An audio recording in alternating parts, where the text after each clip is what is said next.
Alright, welcome back everyone. Just want to go over some of the very simple suspension system on my 132nd Mercedes there. It's very simple. It's so simple it'll blow your mind if you haven't seen any of the videos on that.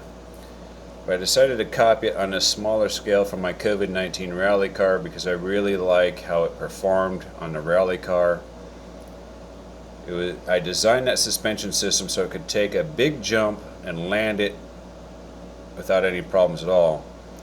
I'd like to have duplicated a factory rally car where you get like almost 2 feet of suspension travel. I would like to have scaled that down, but in my mind I just was not able to do it. And the only way I could think of being able to land a big jump without 2 feet of suspension travel was to make the suspension very stiff. And I thought the best way to do that was to incorporate it into the chassis itself. But needless to say, after some bumpy roads, okay, let backtrack a little bit. Gravel roads, it sucked ass. Brick roads, it sucked ass. Blacktop roads, where there's a lot of bits and pieces missing out of it, it worked okay. Smooth surfaces like this, beautiful. Brand new blacktop, beautiful. Concrete, beautiful. Other surfaces, it sucked ass. So it made a good road car, right? A good touring car more than it did a rally car. So after rolling it and having some damage, I changed it to a more modern suspension. But I figured it would work good for a small car like this because this is basically a road car. It's not going to go off-roading at all for any reason. And the principle behind it is very simple because plastic flexes, right? Plastic bends. And the thinner you make it from point A to point B, from here to here, the easier it will be to flex, right?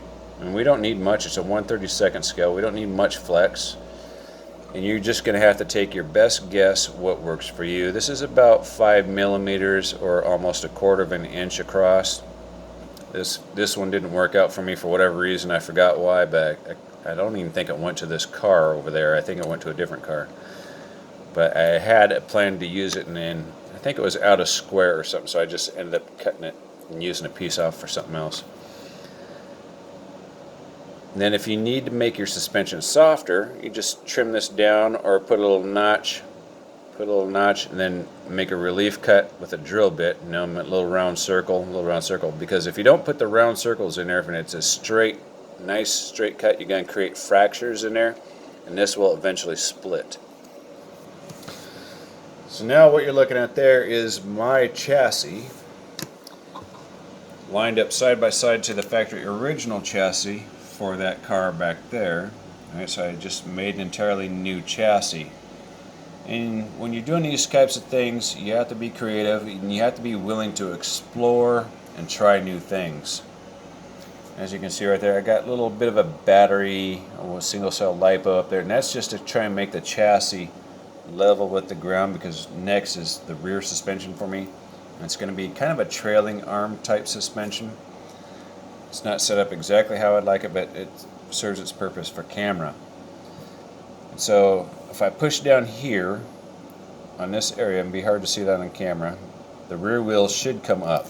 Let me get that aligned again because nothing's mounted yet. This is just getting ready for me to do this. If I push down here, the rear wheels come up, right?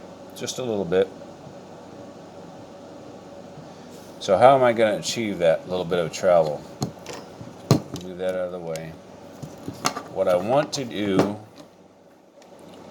is put an M2 screw through the bottom so the head is sinking flush like it is here and it is here. Alright, focus. Alright, so it sits flush. So I'll put an M2 screw there, countersink them so it's flush. I'll put a nut behind it and a nut behind it. Then I'm going to lay a thin bead of silicone across there. I think I'm going to try window silicone that you'd use for your house, the clear stuff. I think it's the softest. I think that will probably work good for this.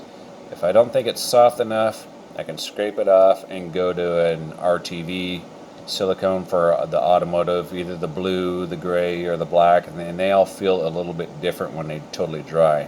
So I'll lay a bead of silicone on there, let it totally dry, And then hopefully it's nice and flat and level.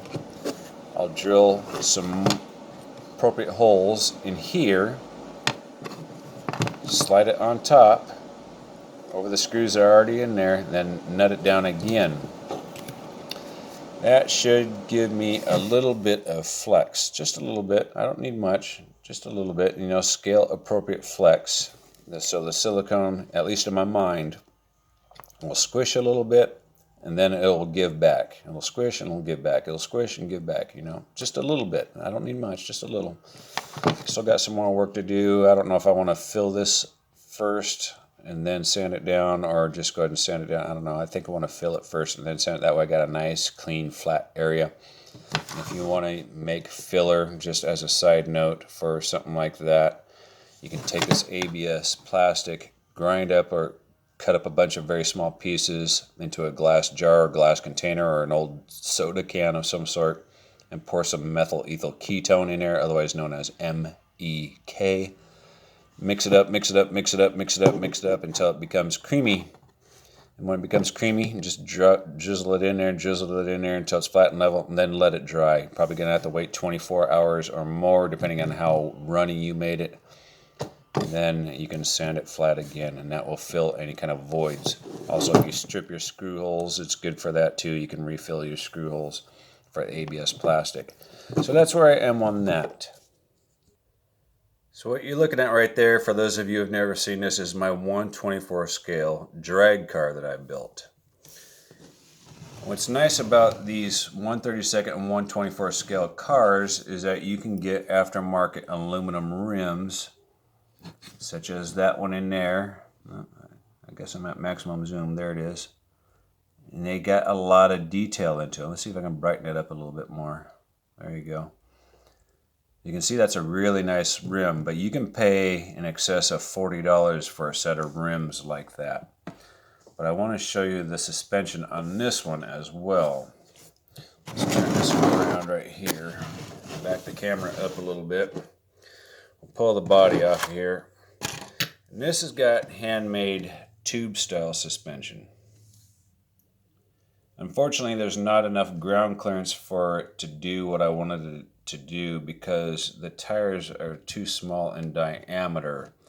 I was going to put magnetic dampening in there, so that way it would be sitting something like that, and then it would raise up even higher with magnetic dampening. But the tires are not tall enough. I mean, it's already pretty much bottomed out already. Let's see.